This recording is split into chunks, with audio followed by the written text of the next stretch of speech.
ಈ ಪ್ರಪಂಚದ ಬಹಳ ವಿಶಿಷ್ಟವಾಗಿರ್ತಕ್ಕಂಥ ಒಂದು ಸ್ಥಾನವನ್ನು ಅಲಂಕರಿಸಿದ್ರೆ ವ್ಯಸನ ಮುಕ್ತ ಸಮಾಜವನ್ನು ನಿರ್ಮಾಣ ಮಾಡಬೇಕು, ಸಂಸ್ಕಾರಕವಾದ ಸಮಾಜವನ್ನು ನಿರ್ಮಾಣ ಮಾಡಬೇಕು, ಪ್ರಪಂಚದ ಹೊಸ ಆವಿಷ್ಕಾರಗಳನ್ನ ಪೈಪೋಟಿಯೊಂದಿಗೆ ಇವತ್ತು ಪ್ರಪಂಚ ನಡೀತಾ ಇದೆ.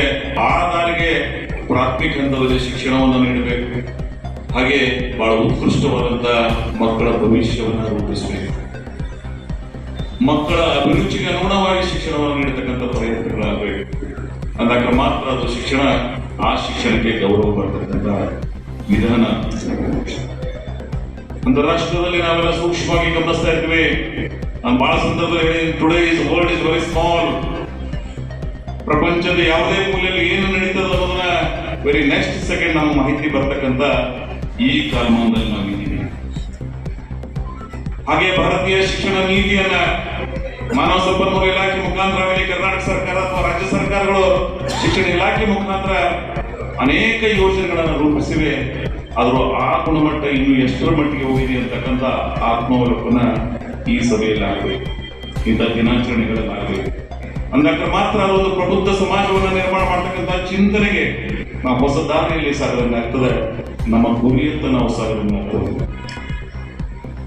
ವಿಶೇಷವಾಗಿ ಪೂರ್ವ ಪ್ರಾಥಮಿಕ ಮತ್ತು ಪ್ರಾಥಮಿಕ, ದಟ್ ಇಸ್ ದ ಫೌಂಡೇಶನ್.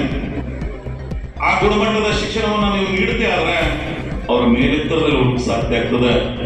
ಅದು ಒಂದು ಬಹಳ ಸೂಕ್ಷ್ಮವಾಗಿ ಇತ್ತೀಚಿನ ದಿನಗಳಲ್ಲಿ ಎರಡು ಸಹಿತ ವಿಮರ್ಶಕರ ದೃಷ್ಟಿಯಲ್ಲಿ ನಾವು ಗಮನಿಸಿದ್ರೆ, government school is the best school and government school is the worst school. ಎರಡೂನ್ನ ತುಲಾತ್ಮನವನ್ನು ಮಾಡಬೇಕಾಗ್ತದೆ. ಯಾವ ಶಾಲೆಯಲ್ಲಿ ಶಿಕ್ಷಕರು ಗುರುಗಳಾಗಿ ಆ ಮಕ್ಕಳಿಗೆ ಮಾರ್ಗದರ್ಶನವನ್ನ, ಉತ್ಕೃಷ್ಟ ಶಿಕ್ಷಣವನ್ನು ನೀಡಿದ್ರೆ that is the model school ಆಗಿ ಈ ಭಾಗದಲ್ಲಿ ಅನೇಕ ಹೆಸರನ್ನು ಮಾಡತಕ್ಕಂಥ ಸಂಸ್ಥೆಗಳನ್ನು ನಾನು ಗಮನಿಸ್ತಾ ಇದ್ದೀನಿ ಮ್ಯಾಡ್ನಲ್ಲಿ.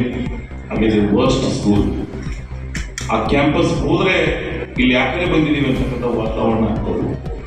ನಾನು ಇದನ್ನು ಯಾರು ಉದ್ದೇಶಿಸಿಲ್ಲ, ಯಾರು ನಿಮ್ಮ ಆತ್ಮಾವಲೋಕನೆ ನೀವು ಮಾಡಿಕೊಂಡು ಸರ್ಕಾರದ ಯಾವುದೇ ಅಧಿಕಾರಿಗಳನ್ನಾಗಲಿ ಯಾವುದೇ ವ್ಯವಸ್ಥೆ ನಿಮಗೆ ನಿಮ್ಮ ತಪ್ಪನ್ನು ಹುಡುಕ್ತಕ್ಕಂಥ ಪ್ರಯತ್ನ ಮಾಡೋದಿಲ್ಲ. ನಿಮ್ಮ ಆತ್ಮಸಾಕ್ಷಿಗಿಂತ ದೊಡ್ಡದು ಈ ಪ್ರಪಂಚದಲ್ಲಿ ಯಾವುದೂ ಇಲ್ಲ.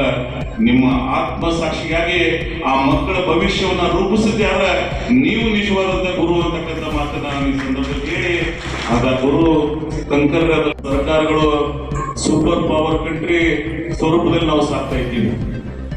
ಆರ್ಥಿಕವಾಗಿ, ಸಾಮಾಜಿಕವಾಗಿ, ಶೈಕ್ಷಣಿಕವಾಗಿ ಅನೇಕ ರಂಗದಲ್ಲಿ ನಾವು ಹಿಂದೆ ನಿಂತೀವಿ.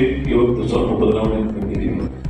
ಆದ್ರೆ ಇನ್ನೂ ನಮ್ಮ ಸ್ವತಂತ್ರ ಪೂರ್ವದಲ್ಲಿ ನಮ್ಮ ಯುಗ ಪುರುಷರೇನ ಕನಸನ್ನ ಕಂಡಿದ್ರು ಆ ಮಟ್ಟಿಗೆ ದಾರಿಗೆ ಸಾಕ್ತಕ್ಕಂಥ ಪ್ರಯತ್ನವನ್ನ ಆಗಬೇಕಾಗ್ತದೆ. ಸೊ ಅದಕ್ಕಾಗಿ ನಿಮ್ಮಲ್ಲಿ ಕಳಕಳಿಯ ಪ್ರಾರ್ಥನೆ. ಈ ಭಾಗ, ಅದರಲ್ಲಿ ವಿಶೇಷವಾಗಿ ಭಾರತ ದೇಶದಲ್ಲಿ ಕರ್ನಾಟಕ ಬಹಳ ಸುಸಂಸ್ಕೃತವಾದಂತಹ ಒಂದು ನಾಡು. ಸಾಹಿತ್ಯಿಕ ಹಿನ್ನೆಲೆಯಿಂದ ಹೊರಹೊಮ್ಮಿರ್ತಕ್ಕಂಥ ಈ ರಾಜ್ಯದಲ್ಲಿ ನೀವೆಲ್ಲ ಎಷ್ಟೊಂದು ಉನ್ನತ ಮಹತ್ತರ ಸ್ಥಾನ ಕೊಟ್ಟಿದ್ದಾರೆ ಅನ್ನೋದು ಈ ಒಂದು ಶ್ಲೋಕದಲ್ಲಿ ವ್ಯಕ್ತವಾಗ್ತದೆ. ನಾವೆಲ್ಲ ತಿಳ್ಕೊಂಡ ಹಾಗೆ ಬರೀ ಶೈಕ್ಷಣಿಕ ಅಥವಾ ಬೋಧನೆ ಮಾಡೋದಷ್ಟೇ ಅಲ್ಲ, ಇದು ಶಿಕ್ಷಕರು ಮತ್ತು ಏನು ವಿದ್ಯಾರ್ಥಿಗಳ ಒಂದು ಸಂಬಂಧ ಇದೆ. ಇದಕ್ಕಿಂತ ಮಿಗಿಲಾಗಿದೆ. ಒಂದು ಜೀವನ ಕಲೆಯನ್ನು ಕಲಿಸುವಂತ ಒಂದು ಕೆಲಸವನ್ನ ಶಿಕ್ಷಕರು ಮಾಡ್ತಾರೆ. ಬೋಧನೆ ಅಥವಾ ಶೈಕ್ಷಣಿಕ ಶಿಕ್ಷಣದ ಜೊತೆಗೆ ಈ ಆಧ್ಯಾತ್ಮಿಕ ಶಿಕ್ಷಣ ಇರ್ಬೋದು ಅಥವಾ ಮತ್ತು ಬೇರೆ ಒಂದು ಈ ನೈತಿಕ ಮೌಲ್ಯಗಳು, ಪ್ರಾಮಾಣಿಕತೆ ಇರ್ಬೋದು, ನಿಷ್ಠೆ ಇರ್ಬೋದು, ಈ ಎಲ್ಲ ಮೌಲ್ಯಗಳನ್ನು ಆ ವಿದ್ಯಾರ್ಥಿಗಳಲ್ಲಿ ಬಿತ್ತುವಂಥ ಕೆಲಸವನ್ನು ಶಿಕ್ಷಕರು ಮಾಡ್ತಾರೆ. ಆಮೇಲೆ ನಮಗೆಲ್ಲ ಗೊತ್ತೇ ಇದೆ, ಈ ಗುರು ಶಿಷ್ಯ ಪರಂಪರೆ ಏನಿದೆ ನಮ್ಮ ಭಾರತದ ಇತಿಹಾಸದಲ್ಲಿ, ಅಂದರೆ ನಮ್ಮ ಭಾರತದ ಸಂಸ್ಕೃತಿಯಲ್ಲಿ ಬಹಳ ಇತಿಹಾಸದಿಂದ ಕಾಲದಿಂದಲೂ ಕೂಡ ಬಂದಂಥ ಅತ್ಯುತ್ತಮ ಒಂದು ಸಂಪ್ರದಾಯ ಅಂತಲೇ ಹೇಳ್ಬೋದು. ಒಂದೆರಡು ಉದಾಹರಣೆಗಳನ್ನು ಹೇಳ್ಬೇಕಂದ್ರೆ ಈ ದ್ರೋಣಾಚಾರ್ಯ ಮತ್ತು ಅರ್ಜುನ, ಬಹುಶಃ ದ್ರೋಣಾಚಾರ್ಯರ ಒಂದು ಬೋಧನೆಯಿಂದ ಅರ್ಜುನ